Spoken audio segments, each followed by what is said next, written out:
Okay, we have a Southwestern Industries ProtoTrack K3SX 2-axis knee mill, serial number 051CK13368. This machine was new in 2005 and we're going to run it for you. Machine has an updated SMX control exchange in 2022. Right now he's running the X-axis. You have a 10x50 table with 32 inches of longitudinal travel. You also have 16 inches of Y control travel. You have box sways on the knee.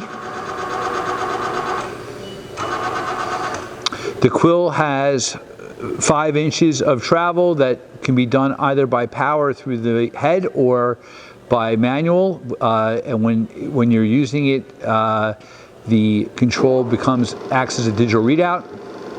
Right now we're running the head, which is a 3 horsepower variable speed head with an R8 spindle. You have a torque right air actuated drawbar on it. He's speeding it up. 3,000 RPM.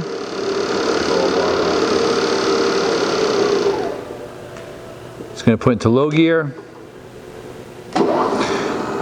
The spindle has from 60 up to 4,200 RPM, 60 to 500 in the low, 500 to 4,200 in the high. 130. Okay.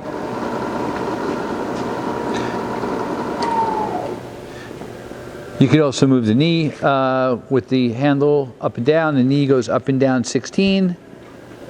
So you have 5 inches of quill, 32 inches of longitudinal, 16 inches of cross, 16 inches of knee. Those are your travels, 750-pound table capacity. That's a ProtoTrack SMX control.